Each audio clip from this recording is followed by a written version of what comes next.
Today we continue Ariyavasa Sutta. First we have to recite Ariyavasa Sutta Pali. Can you follow me? Tassa ime bhagave Ariyavasa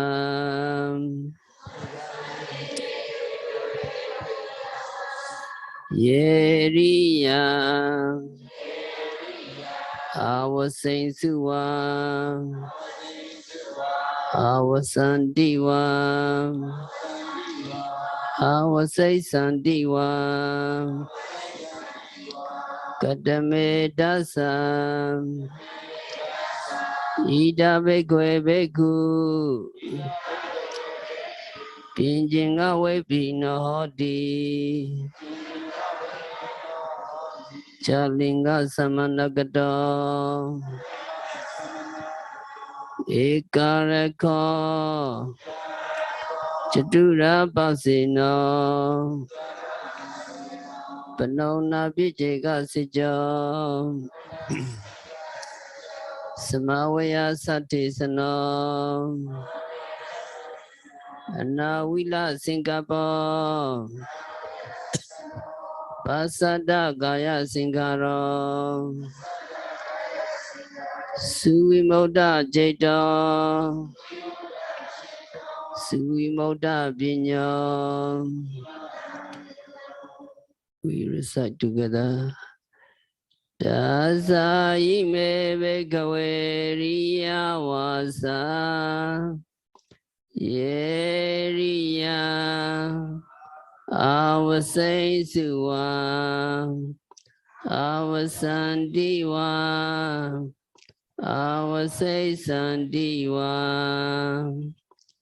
Kadame Dasa Ida Bhagave Bhikkhu Pinjinga Vepino Hodi Chalinga Samanagado Ekareko Chatura Pasino Panona Vijega Sija Samawaya Satisano Anawina Singapore Pasada Gaya Singhara Suimoda Jada Suimoda Vinya. Masi Sierra aphorism. Can you follow me? To abandon the 5 factors, to be fulfilled with the 6 factors, and 1 protection, to depend on the 4 supports, and to dispel personal truths, to be free from searching, to have pure thoughts, to calm the in and out breath, to have a well-liberated mind, a well-liberated wisdom. The fully enlightened Buddha expounded the 10 Pijas of Ariyavasa.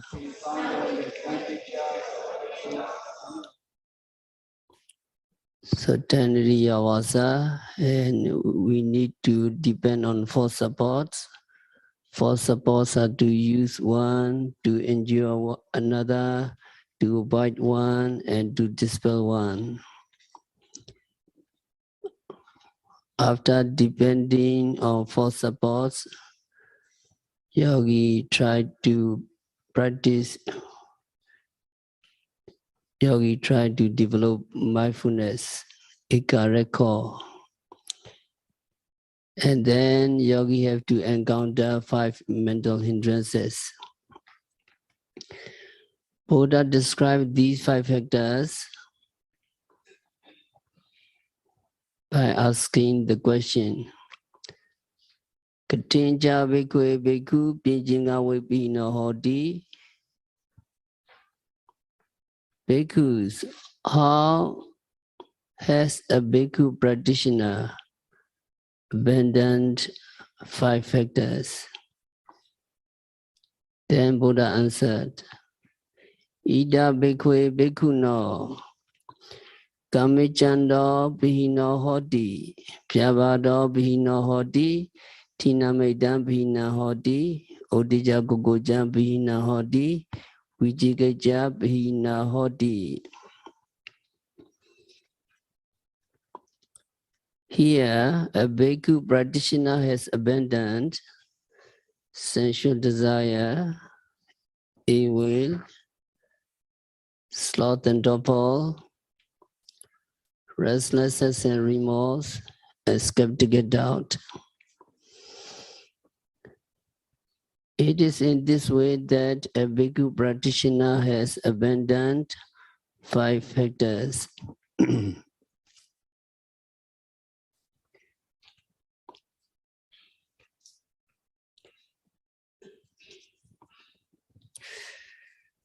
So the first hindrance is kamicchanda, second vyavada, and third one tinamida.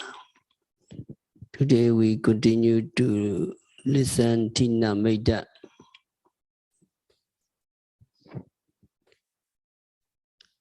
Tina and Maida, the twins, sloth and torpor.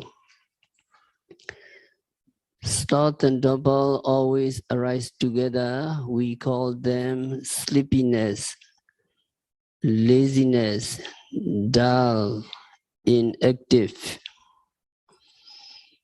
When we are sleepy or when our mind is not alert, then it is sure that sloth and torpor have come into our mind. Sloth is sluggishness or dullness in mind. Its characteristic is lack of driving power. Its function is to dispel energy.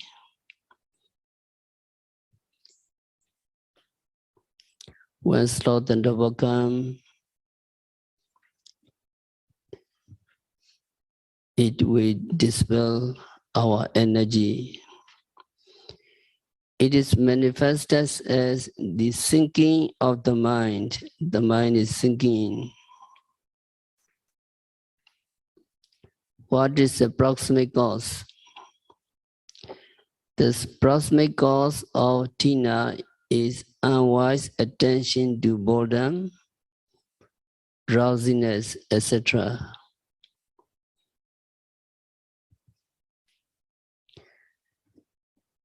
Tina is sluggishness of citta consciousness. And Maida, torpor is the morbid state of the mental factors. That means sluggishness of mental factors, cetasika. Tina has to do with citta. Tina has to do with consciousness, and Maida has to do with cetasika, mental factors. Buddha clearly mentioned. Since citta and cetasika, consciousness and mental factors always arise together, tina and maida also always arise together. They are never separated. However, tina and maida are two separate mental factors, two separate cetasika. When there is tina and maida, you don't want to do things, you don't want to practice meditation, you don't want to do charity, etc. Your mind is not alert.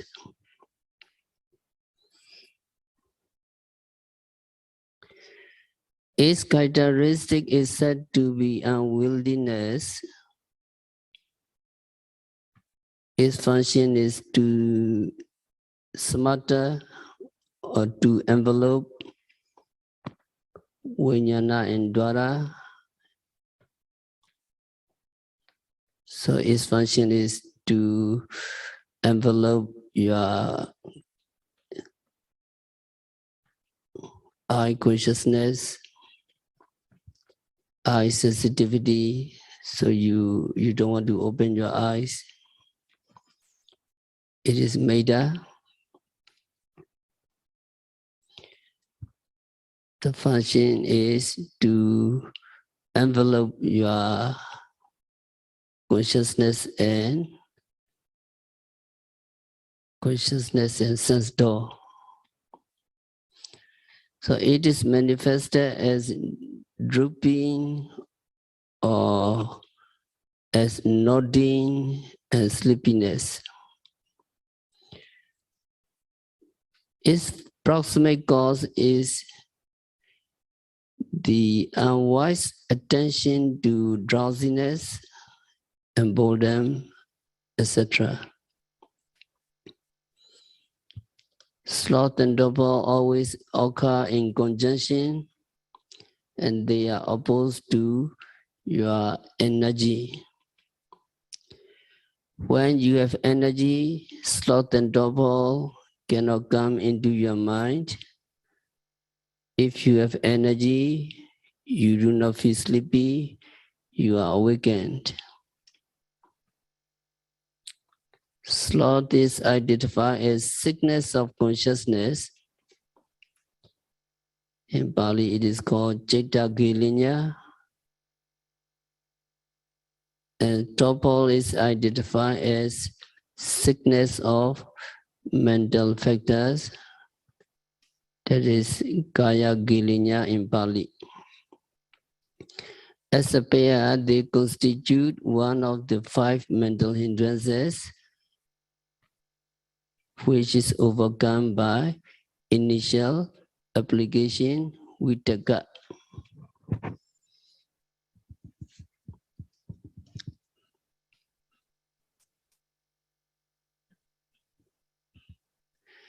There is one controversy about Meda. Meda is Rupa or Nama. There is controversy. There were some teacher who thought Meda was Rupa. Meda was Rupa.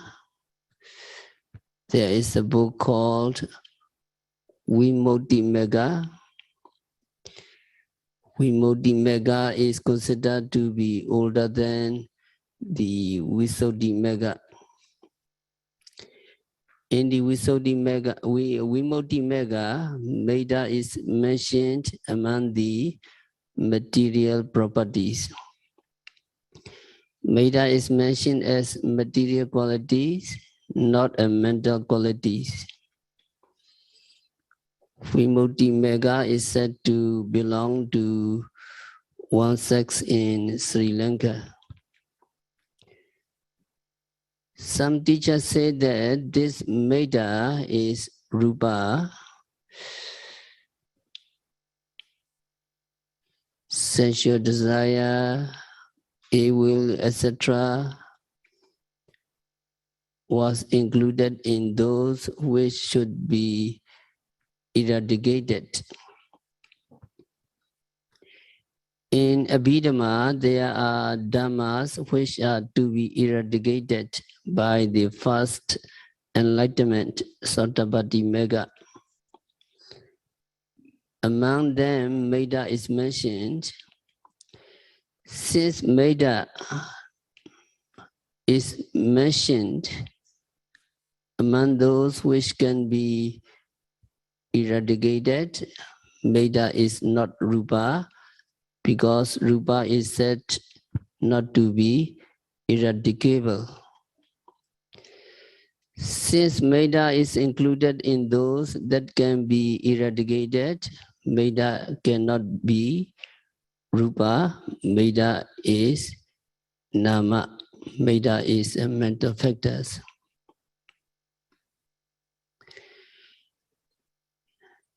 Indeed, it is mentioned by the Buddha among the hindrances to be eradicated. It is giving support to his statement, but rupa is not stated among those that are to be eradicated by the first path, Sotapaddi Mega, etc. Rupa is mentioned as not to be destroyed. Rupa is mentioned as not to be eradicated. So, Veda cannot be rupa since it is mentioned among the things that can be eradicated. Then the other teacher said his view was correct because of the words of the Buddha. Bhikkhus, rupa is not your own. Give your rupa, give it up.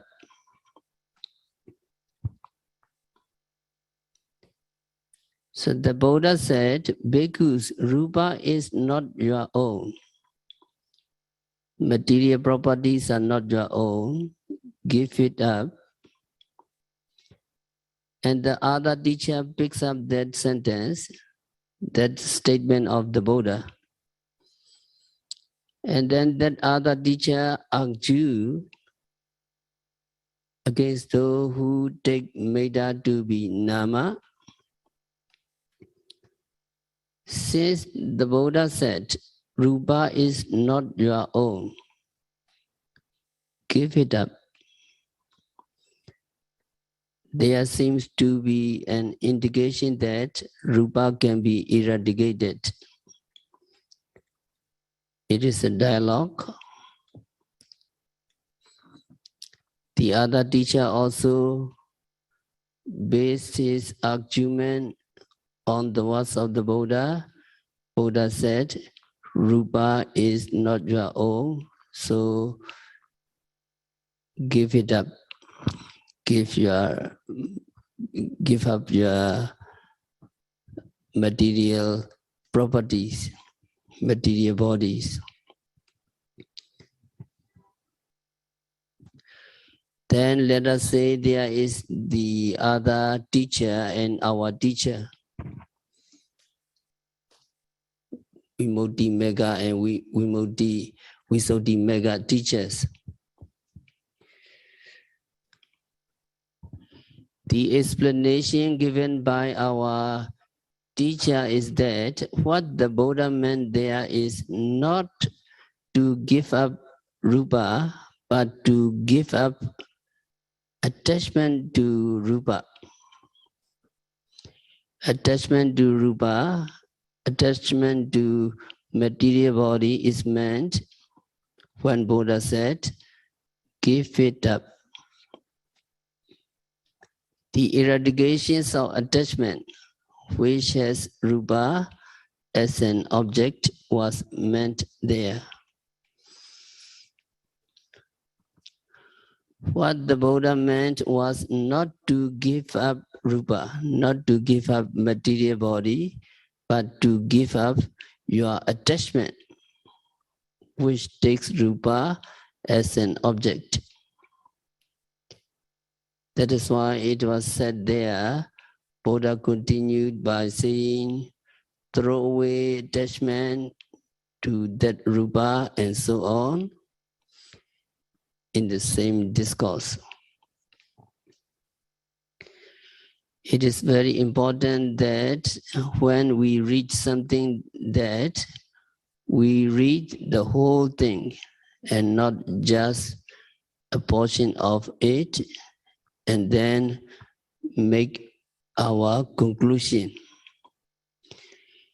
In the Sutta, Buddha did not just say Rupa is not your own, give it up. But Buddha continued by saying, throw away attachment to Rupa and so on.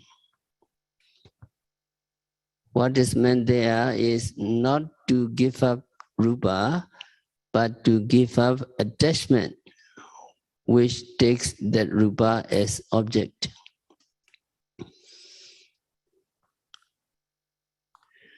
Then the other teacher might say, among physical and mental metas,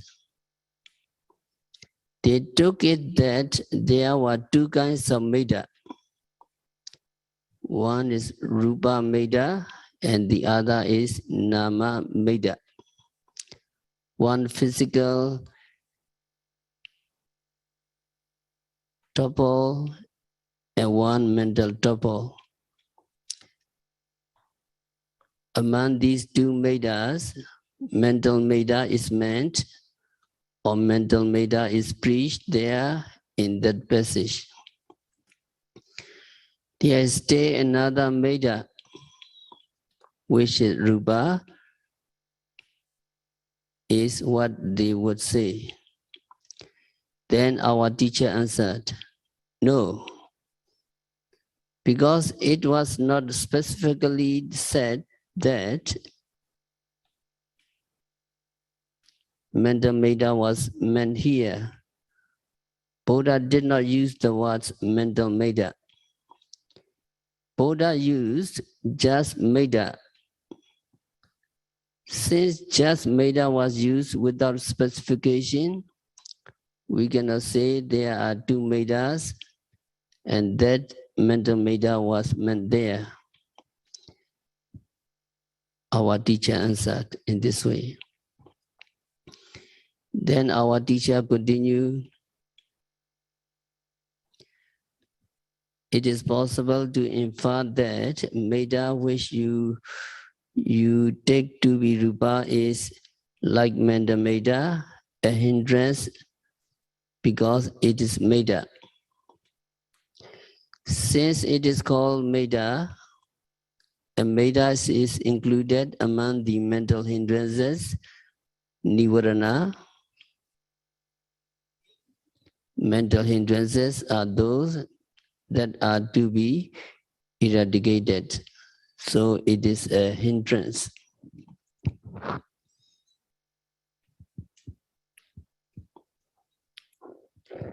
Yet, it is to be decided that meta is not Rupa,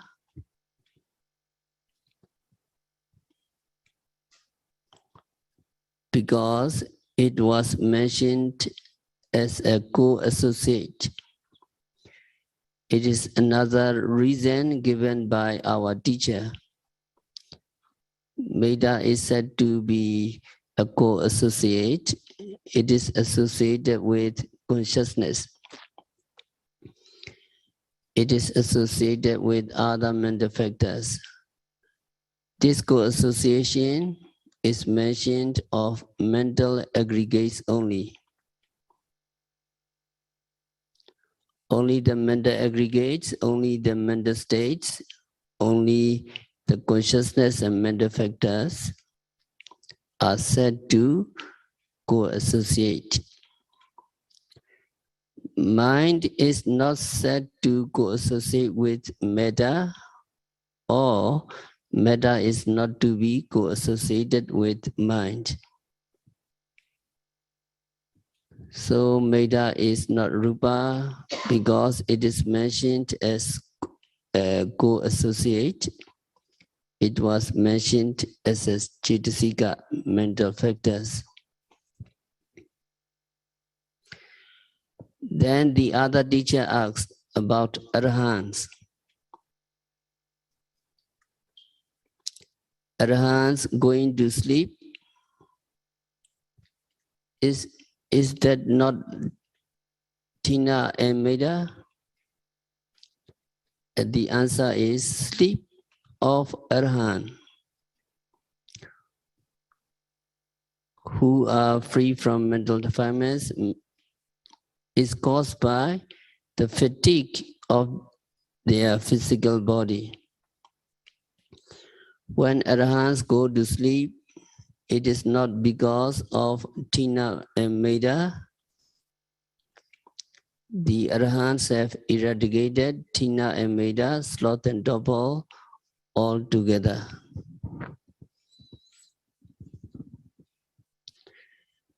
When the bodies of arahants become fatigued, when their bodies become tired, then the weakness of those sentient bodies cause their minds to lapse into Pawenga, life continuum, a sleep-like process.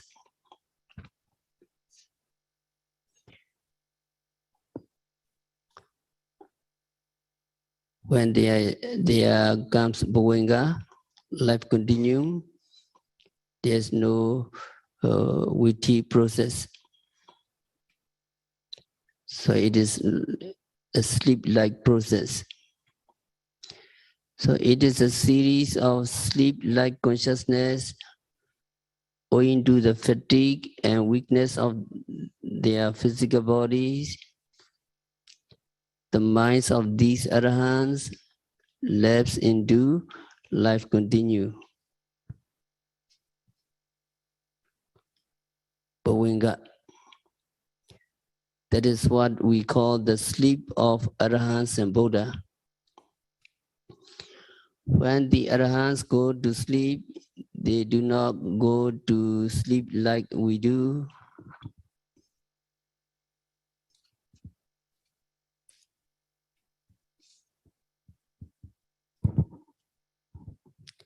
When we go to sleep with tina and meda, sloth and torpor.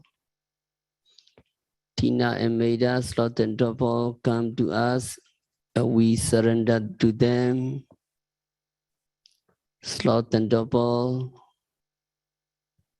overpower us and we go to sleep. When Buddhas and Arhants go to sleep, they do not sleep because they are overpowered by tina and meda, sloth and torpor. It is because the bodies of Arhants becomes tired, the physical body needs some kinds of rest.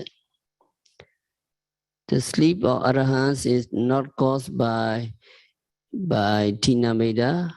The sleep of Arhants is not accompanied by sloth and torpor.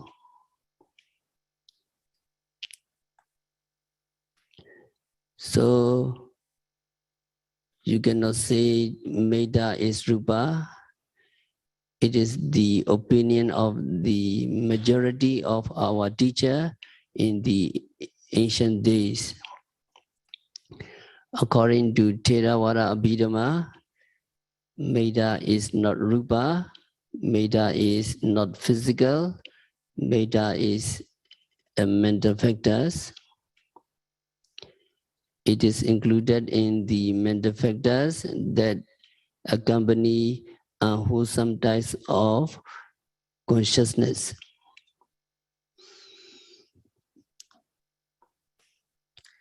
So there are three kinds of drowsiness: sleepiness because of jeta, sleepiness because of udu, climatic condition, drowsiness because of ahara, eating too much. So three kinds of drowsiness. Only the Chaitanya Meda can be considered as mental hindrances. Three types of Meda: Chaitanya Meda, Uduja Meda, Aharaja Meda. Chaitanya is because of consciousness, Uduja is because of climatic condition, Aharaja is because of eating too much. And drowsiness, because of physical tiredness, occur in the Arhat who has no mental defilements.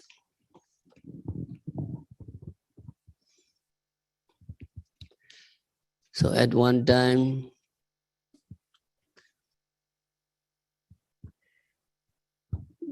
the Sichaka, wandering ascetic, asks Buddha, "Did you sleep in the daytime?"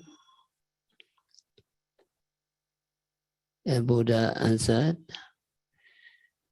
"I slept daytime in the last month of the summer." And then Sichaka, the wandering ascetics, said, "Sleeping in daytime was regarded as a form of samoha vihara by some people. Although Sichaka, the wandering ascetics, referred to this view of some people, in fact, he was implying that Buddha was not free from moha, ignorance. He wanted to mention Buddha is not free from moha. And Buddha said, sleeping was neither moha nor non-moha,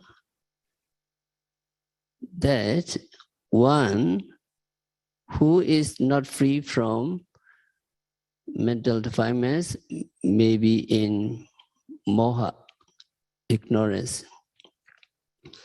Buddha, who was free from mental defilements, was never in moha, never in ignorance.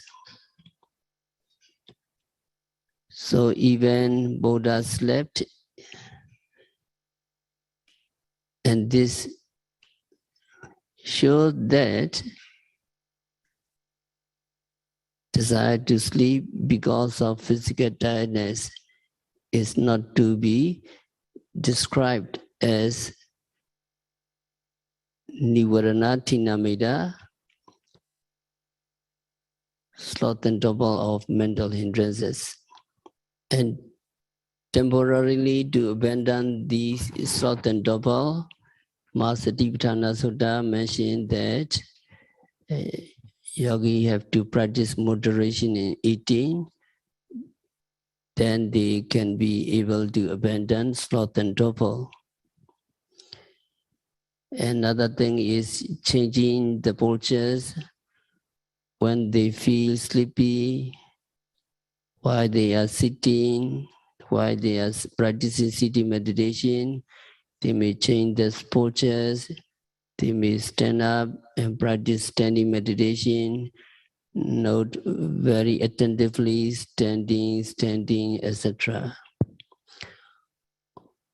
Or after 1 hour, they may walk up and down very attentively and energetically. So when they change their postures, they will drive away sloth and torpor and sleepiness. Another thing is reflecting on the perception of light. Yogi, try to see light in your mind, the light of the sun, the light of the moon, starlight or electric light, and so on. Reflecting on the perception of light helps you to abandon sleepiness. You just close your eyes and try to see light and think of things that are bright. This way you may be able to abandon sloth and torpor. And the fourth way is stay in the open. You may feel sleepy while being in the crowd, in the group, in the hall. Then you may go outside and sit under a tree, or you may sit somewhere outside. then you will be able to abandon sleepiness. And the fifth way is having a good friend who is not fond of sleeping, a friend who is not given to too much sleepiness. When you associate with the person, when you associate with the yogis who is energetic, you're very lucky. You do not feel sleepy all the time because you are friends yogi, practice energetically. Then you may be able to abandon sloth and torpor and sleepiness. Another way is using suitable talk. You recognize the disadvantages of sleepiness and laziness and the advantages of keeping yourself awake. In the Sutta, you find more references and more advice to counter sleepiness.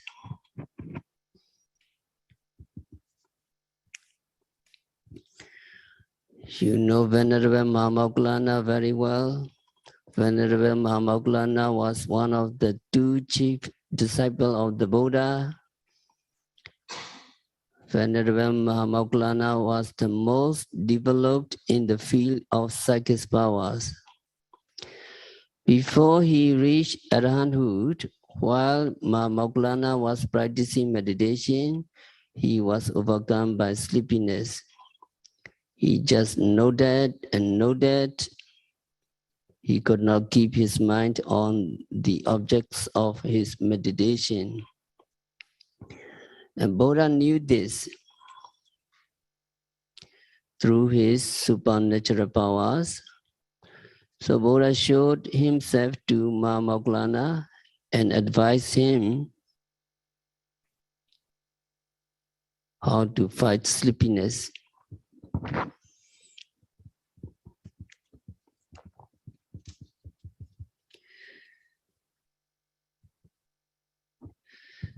It is mentioned in the Sutta of Anguttara Nikaya, the book of gradual sayings. Buddha said, Moggallana, are you nodding?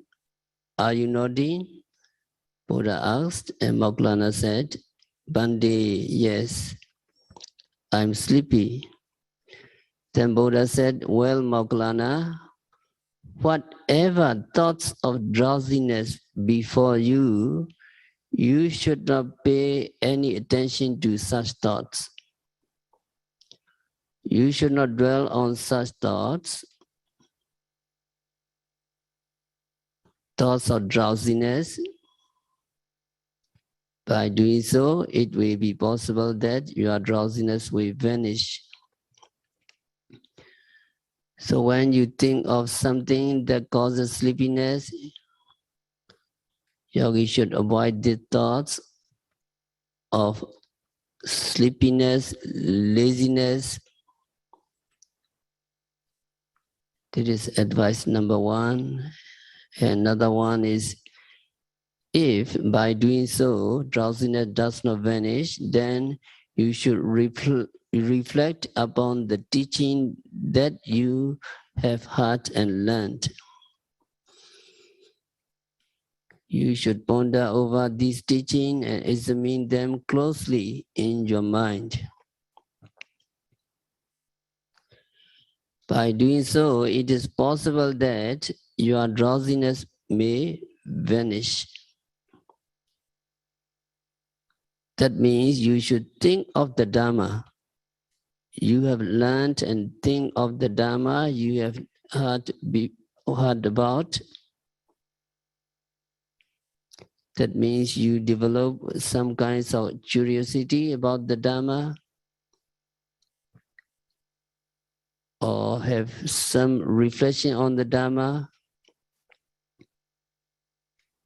And when you ponder over the Dhamma, it means it's closely in your mind.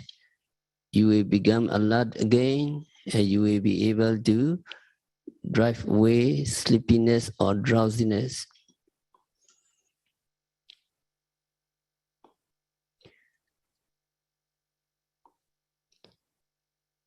When by doing so, drowsiness won't vanish, the third way is to repeat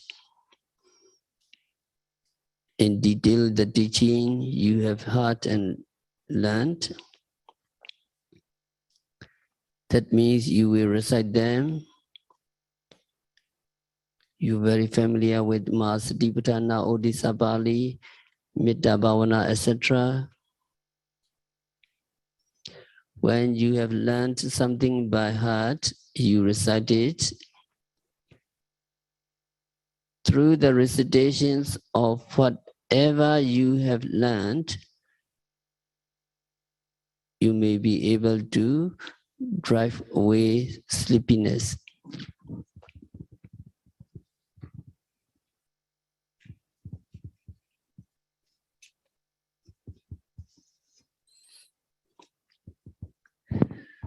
When by doing so, your drowsiness does not vanish, the fourth way of removing is to pull both earlobes with your hands and to rub your limbs with your hands.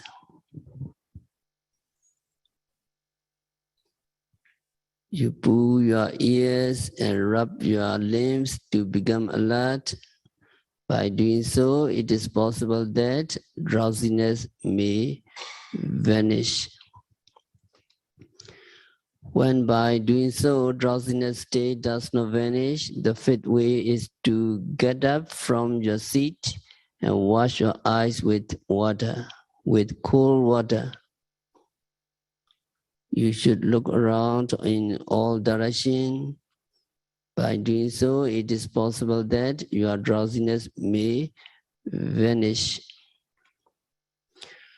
When by doing so, drowsiness does not vanish, the sixth way is to pay attention to the perception of light, the perception of daylight, and as by day, so by night, as by night, so by day.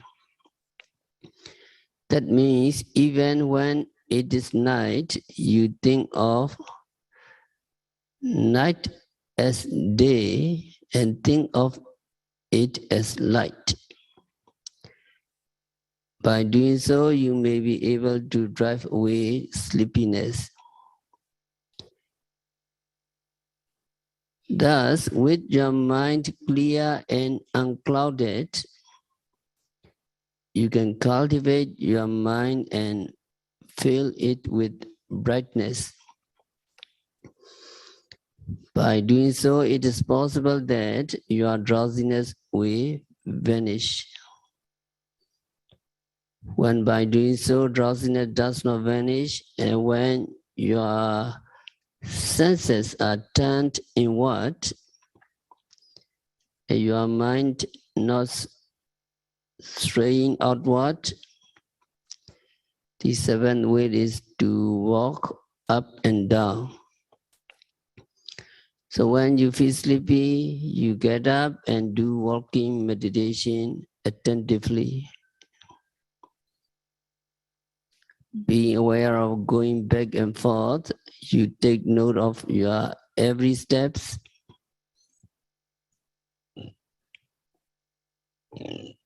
and the different stages of the steps.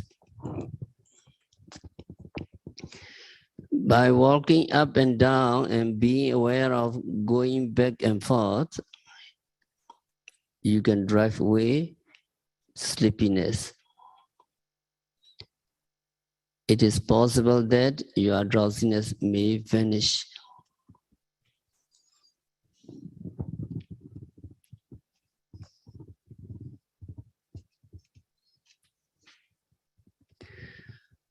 When by doing this way, drowsiness state does not vanish, you may lie down, lion-like. This means on your right side, placing one foot on the other. You see the Buddha, reclining Buddha.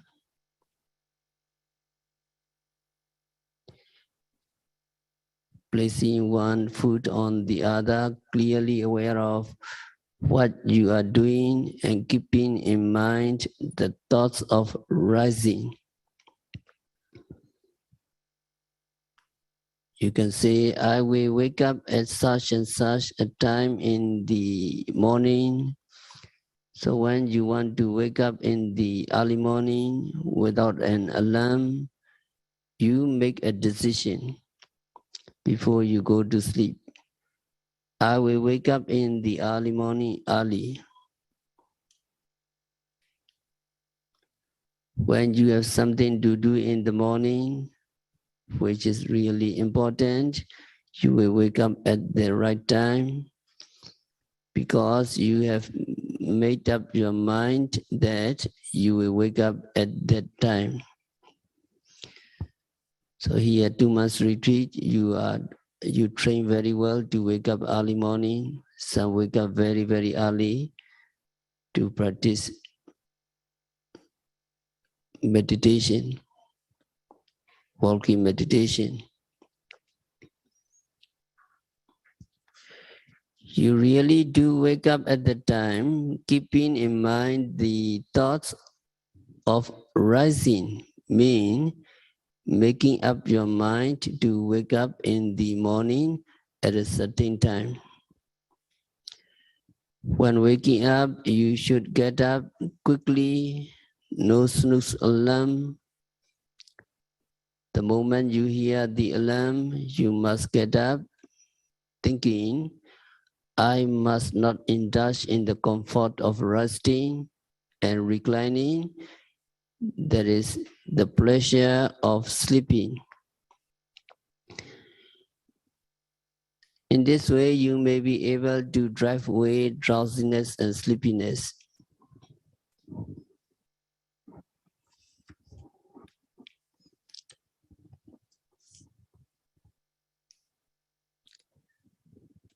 So there are 7 methods to deal with sleepiness.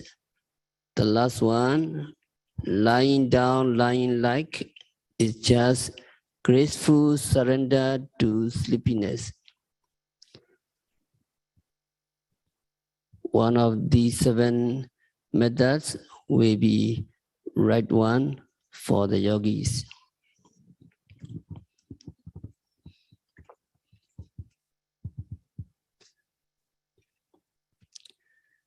So sloth and double is there when lazy to do something beneficial, like lazy to do acts of generosity, charity. You can do any charity, small amount of charity, no problem. Just doing charity, your mind happy to do this wholesome deeds.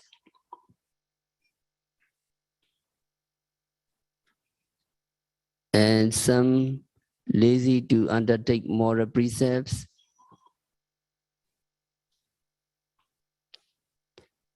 and some lazy to do to practice metta bhavana. Whenever you encounter the people, just may you be well, happy and peaceful. May you be well, may you be peaceful. Very easy, and you can gain jhana, but lazy to practice metta bhavana. And lazy to listen the Dhamma talk, and lazy to practice rising and falling of the abdomen. By noting rising and falling of the abdomen, you can be liberated from all suffering. When the concentrations and mindfulness getting strengthened, but lazy to practice.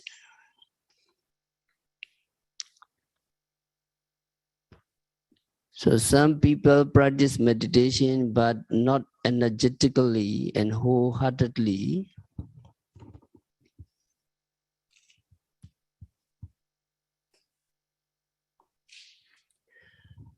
Other people are lazy even to come to the meditation center. If you ask them,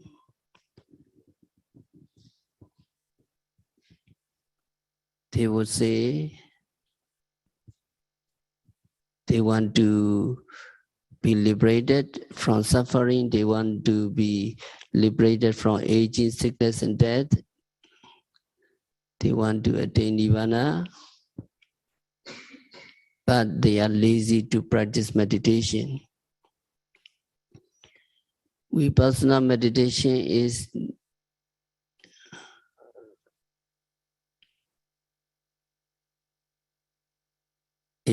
directly conducive to the attainment of nirvana. But they are lazy to practice vipassana. They are not even willing to listen to Dhamma talk, especially vipassana.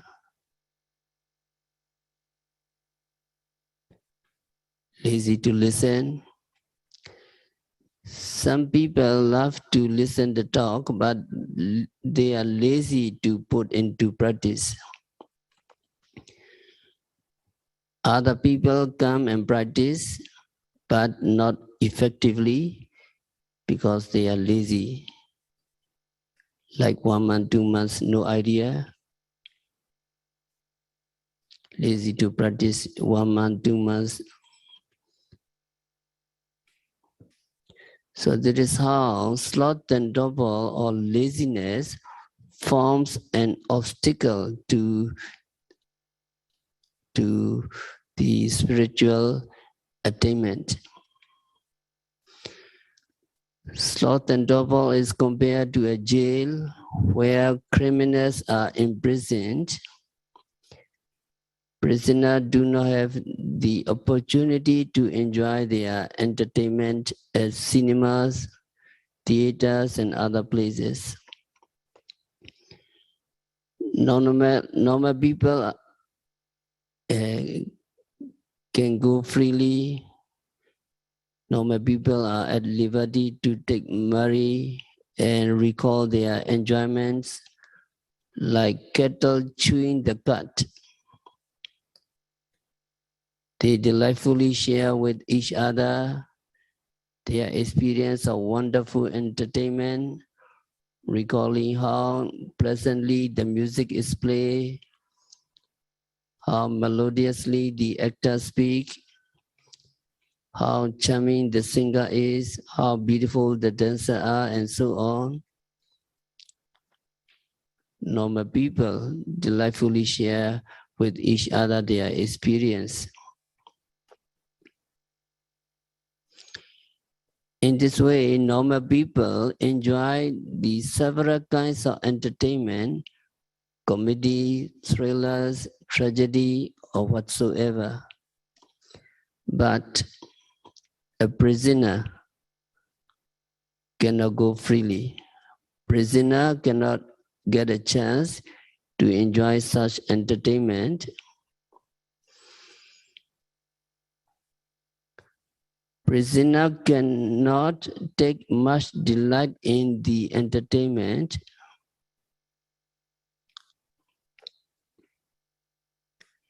Narrated by other people because he has no own experience. In the same way, a lazy person would not come to listen to a Dhamma talk. They are lazy to practice intensive 1 month, 2 months, etc. Even if people share this talk with him by explaining that the topics of the talk was and how it was elaborated and so on, he would not be able to appreciate it. In this way, even at the very outset, the lazy person has lost the taste of the Dhamma. Of course, only those practitioners who have practiced Dhamma can appreciate the unique flavor of the Dhamma. Now yogi are practicing here 2 months energetically, and when the yogi explain, when yogi report how delightful their experience of Dhamma, yogi just talk about their own experience. We don't need to say anything in advance about what to experience, but practitioner themselves experience the taste of the Dhamma. Some practitioner experiencing the unique flavor of the Dhamma become so joyous that teacher have to remind them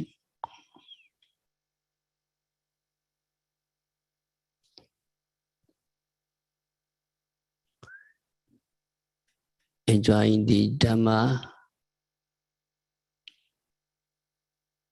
too much would delay the further progress. So teacher have to admonish them, remind them not to waste the time enjoying the flavor of the Dhamma too much. Truly unique is the taste of the Dhamma, as the Buddha said, Sabbarasan Dhammaraso Jinati. The Dhamma flavor excels any flavor else.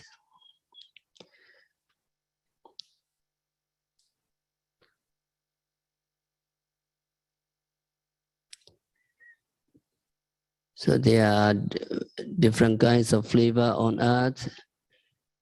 You can experience one kind of flavor when eating, another kind when seeing, or smelling, or touching, or anything else you name. None of these flavors can compete with the Dhamma flavor.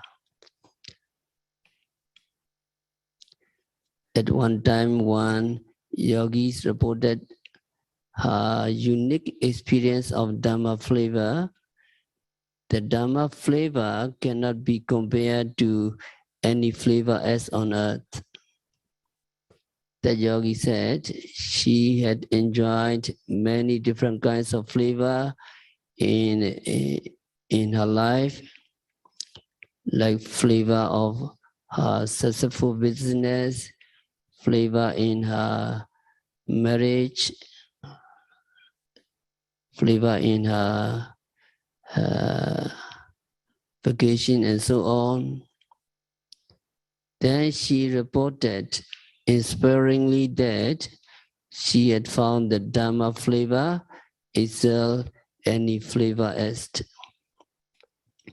So most probably, yogis here have ever experienced the taste of the Dhamma. So we will continue. Next time we have to stop our discourse for today. By practicing Vipassana meditation, by developing mindfulness meditation continuously and meticulously, by noting, rising, falling, sitting, touching, seeing, hearing, continuously and meticulously, may all yogis build up the Ariyavasa, the abode of noble ones, gracefully. May all yogis be liberated from all suffering.